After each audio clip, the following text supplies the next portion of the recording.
ஆகா ஓகோன்னு பாராட்டவும் முடியல, தலைவலிக்குதுடா வெளியே போலாம்டா அப்படின்னு சொல்லவும் முடியலன்னு வச்சுக்கோங்களேன். ஒண்ணுமே இல்ல, நம்மள என்கேஜ் பண்ணல, நம்மள வந்து பதட்டப்பட வைக்கல, எங்கேயுமே சுத்தமா ஒர்க் அவுட்டே ஆகல.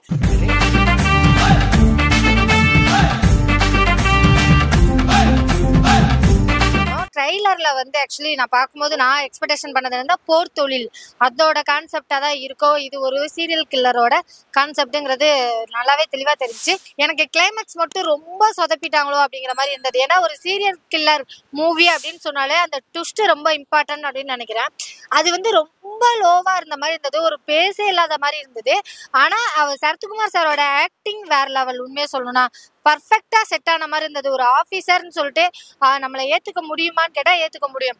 ஃபர்ஸ்ட் ஹாஃப் நல்லாவே போச்சு, செகண்ட் ஹாஃப் இன்னும் கொஞ்சம் நல்லாவே கொண்டு போயிருக்கலாமோ அப்படிங்கிற ஒரு ஃபீல் இருந்தது. ஒன் டைம் வாட்சபிள் அப்படின்னு சொல்லலாம். எனக்கு வந்து அந்த குழந்தையோட கேரக்டர் ரொம்ப பிடிச்சது. அதான் சீரியல் கில்லர் அப்படின்னு சொல்லும்போது பெரியவங்க யார் வேணாலும் ஆக்ட் பண்றது ஈஸி, பட் குழந்தைய அந்த இடத்துல ஆக்ட் பண்ண வைக்கிறது ரொம்ப கஷ்டம். ஸோ அந்த ஆக்டிங் பார்த்த வரைக்கும் எனக்கு அந்த ஒரு ஆக்டிங் பிடிச்சிருச்சு. சீரியல் கில்லர் மூவி மேக்சிமம் பாத்தீங்கன்னா ஒரே ஒரு ஃபேஸ் தான், நம்மளை பார்த்தோன்னே பயப்பட வைக்கணும் அப்படிங்கிறது தான். ஏன்னா அவங்களோட பேட்டர்ன் என்ன, எந்த மாதிரி எல்லாம் அந்த அளவுக்கு ஒரு வன்மமான ஒருத்தரால ஆக்ரோஷமா ஒருத்தரால கொலை பண்ண முடியுமா, எந்த ஒரு ஈவி இறக்கமே இல்லாம இருக்க முடியுமா அப்படிங்கிறது தான் நம்ம இது வரைக்கும் பார்த்துட்டு வந்திருக்கோம். ஆனா இந்த படத்துல வந்து எந்த இடத்துலயுமே அந்த கொலை பண்றது எப்படி, அவர் எதனால அந்த மாதிரிலாம் பண்றாருங்கிறத ஒரு ஆழ்ந்த உள்நோக்கமா கொண்டுட்டு போலையோங்கிறது ரொம்ப மைனஸா தெரிஞ்சுச்சு. ஸோ படம் என்னை பொறுத்த வரைக்கும் ஆகா ஓகோன்னு பாராட்டவும் முடியல, அதே நேரத்துல தலைவலிக்குதுடா வெளியே போலாம்டா அப்படின்னு சொல்லவும் முடியலன்னு வச்சுக்கோங்களேன். டோட்டலா படம் ஒன் டைம் வாட்சபிள், பார்க்கலாம் கண்டிப்பா. ஓடிடில கன்ஃபார்மா சீரியல் கில்லர்னு வந்தாலே ஹிட்டு தான். ஒரு 60% ஓகே தான். ஏன்னா ரொம்பலாம் தலைவலிக்கிறதெல்லாம் பார்த்து உட்காந்து பார்த்துட்டோம். இது ஒரு 60% பார்க்கலாம், தப்பு இல்லை. ஸ்மைல் மேன் சரத்குமார் சார் அப்படின்னும் போது அவரோட எக்ஸ்பீரியன்ஸ்க்காக படம் பார்க்கலாம் அப்படின்னு தோணுச்சு. இது அவரோட 150வது படம் வேற. சரி ஓகே, சம்திங் டிஃப்ரெண்டாக தான் ட்ரை பண்ணியிருப்பாங்க அப்படின்னு நினைச்சா ட்ரைலர் பார்க்கும்போதே தெரிஞ்சது. இதுக்கு முன்னாடி வந்து போர் தொழிலா இருக்கட்டும், பரம்பொருளா இருக்கட்டும், ஸோ இந்த மாதிரியான ஒரு கிரைம் த்ரில்லர் மாதிரி வந்து நம்ம சரத்குமார் சார் பண்ணும்போது படம் வந்து நல்லா ஒர்க் அவுட் ஆயிருக்கு. நல்லா எப்படி சொல்றது, வசூலும் கிடைச்சிருக்கு அப்படின்னு சொல்லலாம். கம்பேரிட்டிவ்லி நல்ல ரீச்சும் இருந்திருக்கு படத்துக்கு, கதையும் நல்லா இருக்கு. ஸோ அந்த வகையில் இந்த படம் இருக்குமா அப்படின்னு பார்க்கும்போது ஸ்டார்டிங்ல இருந்து ஒரு கதை எடுத்துட்டு போறாங்க, கொஞ்சம் விறுவிறுப்பா எடுத்துட்டு போற மாதிரி அவங்க நினைச்சுக்கிறாங்க. பட் அது நமக்கு ஆடியன்ஸுக்காக விறுவிறுப்பா போச்சான்னு கேட்டா கிடையாது, அப்படியே ஸ்லோவா போச்சு. ஒரு கிரைம் த்ரில்லர் அப்படின்னும் போது அட்லீஸ்ட் நமக்கு கொஞ்சம் ஒரு பயமா, அடுத்து என்ன நடக்க போகுது அப்படின்ற ஒரு கியூரியாசிட்டியில என்னதான் பாவம் அப்படின்னு சொல்லி நம்ம ஒரு பதட்டமா இருக்கணும்.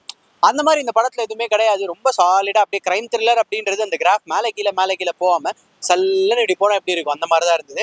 சரி, சரத்குமார் சாருக்கு ஏதாச்சும் பெருசா ரோல் கொடுத்துருக்காங்களான்னு கேட்டா இந்த படத்துல அவருக்கு கேரக்டரைசேஷன் எப்படி இருந்தது அப்படின்னு கேட்டா பெருசாலாம் ஒன்றும் கிடையாது. அவருக்கு வந்து ஏதோ ஒரு சின்ன மெமரி இஷ்யூ மாதிரி வந்து காமிக்கிறாங்க, எல்லாத்தையும் மறந்துடுறாரு அப்படின்ற மாதிரி காமிக்கிறாங்க. சரி, அங்கேயாச்சும் ஏதாவது ட்விஸ்ட் அண்ட் டர்ன்ஸோட இன்ட்ரெஸ்டிங்கா பண்ணிருப்பாங்களான்னு கேட்டா அதுவும் கிடையாது. என்னமோ ஒன்று ட்ரை பண்ணிருக்காங்க, அதுவும் வந்து ஒரு ஓவராலா வந்து ஒர்க் அவுட் ஆகல அப்படின்னு தான் வந்து சொல்லணும். சரி, படத்தோட பாசிட்டிவ்ஸ் என்ன அப்படின்னு கேட்டா படத்துல பெருசா பாசிட்டிவ்ஸ் கிடையாது.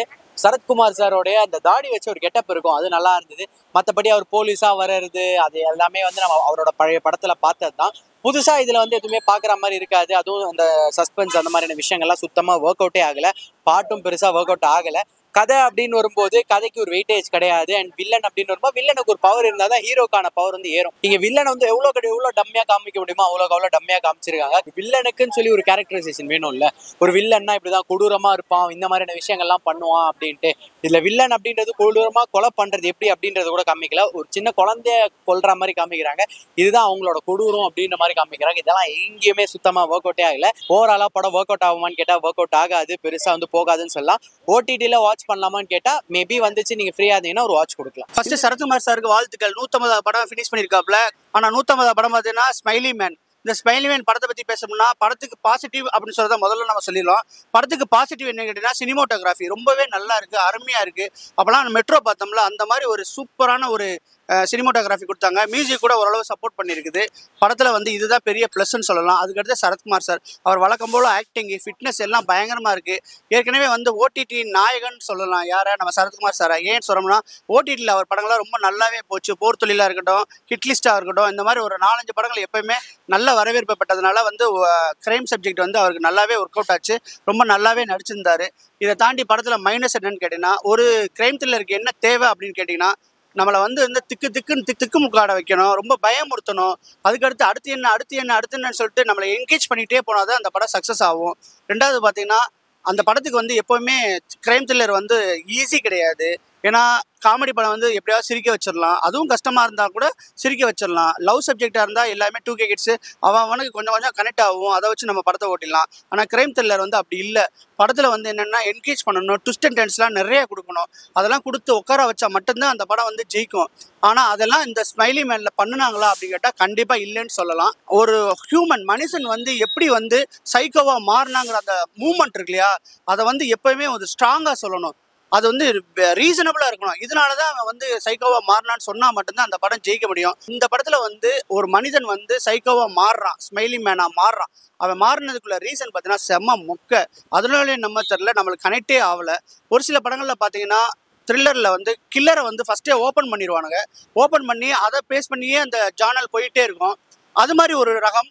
இன்னொன்றில் பார்த்தீங்கன்னா எண்டில் கிளைமேக்ஸில் வந்து யாருன்னு சொல்லிட்டு ரிவீல் பண்ணி ஓப்பன் பண்ணுவாங்க.